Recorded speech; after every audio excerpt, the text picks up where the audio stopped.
Remittance যোদ্ধা একটা ইংরেজি শব্দ, শুনতে অনেক ভাল লাগে, কিন্তু এই রেমিটেন্স যোদ্ধাদের আসলে মূল্যায়ন কি কেউ করেন? যখন ডক্টর ইউনূস ক্ষমতা নিলেন তখন তিনি বাংলাদেশে ফিরে এসে প্রবাসীদের উদ্দেশ্যে খুব সুন্দর কথা বলেছেন। এটা করবেন সেটা করবেন তার সরকার। ইভেন এই জুলাই আগস্টে প্রবাসীদের অবদান খুবই শক্তিশালী ছিল, যখন প্রবাসীরা রেমিটেন্স বন্ধ করে দিল। গেল কয়েকদিন আগেও জাপান সফরে গিয়ে বললেন যে প্রবাসীরাই দেশের অর্থনীতি ঘুরিয়ে দাঁড় করাচ্ছে। কিন্তু এই প্রবাসীদের ভাগে এই সরকার কি আগের সরকার থেকে বাড়াইছে না কমাইছে? আসেন দেখি। প্রথমত প্রশ্ন হচ্ছে, প্রবাসীদের জন্য যে বরাদ্দ একটা সংস্থা আছে, যে প্রবাসী কল্যাণ এবং বৈদেশিক কর্মসংস্থান মন্ত্রণালয়, এই মন্ত্রণালয়টা থেকে আসলে আমরা কি সুবিধা প্রবাসীরা পাচ্ছি আমার জানা নেই। আগে যখন বেশি ছিল তখনই কি পাইছি জানি না।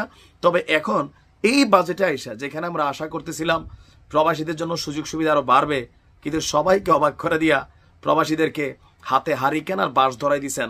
এই বাজেটে আমি এটাই দেখলাম। প্রস্তাবিত 25-26 অর্থ বছরের বাজেটে প্রবাসী কল্যাণ এবং বৈদেশিক কর্মসংস্থান মন্ত্রণালয়ের বরাদ্দ কমিয়ে 855 কোটি করা হয়েছে, যা আগের অর্থ বছরের তুলনায়, মানে আওয়ামী লীগ সরকারের শেষ অর্থ বছরের তুলনায় এটা অর্ধেক। আমরা যখন দেখছি যে এই আমাদের যিনি অর্থ উপদেষ্টা সালাউদ্দিন আহমেদ তিনি আপনার যেই জিনিসটা আনলেন, 24-25 অর্থ বছরের সংশোধিত বাজেটে সরকার প্রবাসী কল্যাণ এবং বৈদেশিক কর্মসংস্থান মন্ত্রণালয়ের জন্য 1140 কোটি টাকা বরাদ্দ করেছিল। তবে বর্তমান বাজেটে এটা কমিয়ে আনা হয়েছে, আরো 285 কোটি কমাই দেওয়া হয়েছে। এছাড়া পরিচালন ব্যয় ধরা হয়েছে 451 কোটি টাকা, উন্নয়ন ব্যয় 404 কোটি টাকা। 24-25 অর্থ বছরের সংশোধিত বাজেটে পরিচালন ধরা হয়েছিল 420 কোটি আর উন্নয়ন ব্যয় 720 কোটি।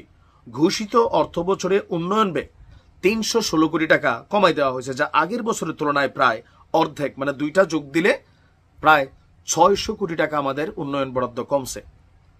আমাদের প্রবাসীদের জন্য মানে কি তৈরি করা হচ্ছে? সবাই তো মচকা মার্কা কথা বলেন, উপদেষ্টারাও, ছাত্র উপদেষ্টারাও বলেন, কিন্তু প্রবাসীদের জন্য আপনি দেখেন যে আমাদের ছাত্র উপদেষ্টা যারা আছেন বা যারাই আছেন এখানে, ওই রকম মানে অ্যাক্টিভিটিস কারা হাতে নিচ্ছেন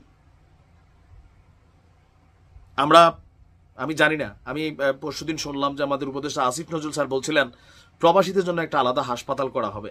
স্যার, আমাদের আলাদা হাসপাতালের দরকার নাই, আমাদের দরকার হচ্ছে মেজর কিছু জিনিস, যেন এয়ারপোর্টে একটু সিস্টেমটা অ্যাক্টিভ হয়, সেখানে যেন আমরা একটা সুন্দর ব্যবহার পাই।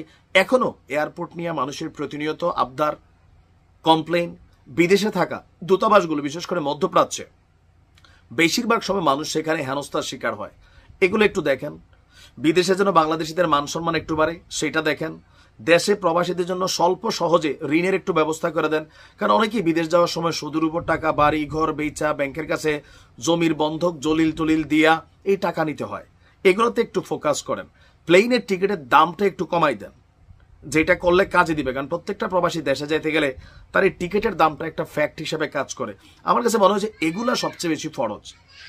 একটু ছোট্ট সহজে লোনের ব্যবস্থা করে দেন, সহজ শর্তে আছে কিন্তু অনেক কঠিন সিস্টেমে আছে। তাহলে প্রবাসীদেরকে আসলে প্রকৃত মূল্যায়ন কখনো এই দেশে করবে? এমনি আমাদেরকে নিয়ে বলা হয় রেমিটেন্স যোদ্ধা, উমক তুমক, কাজের ক্ষেত্রে আসলে জিরো। আমাদের আশা ছিল আরো ভালো কিছু হবে, তবে কেন জানি বাজেটের মধ্যে এই জিনিসটাকে অর্ধেক কমানো হইলো, সেটা তারাই ভালো বলতে পারে।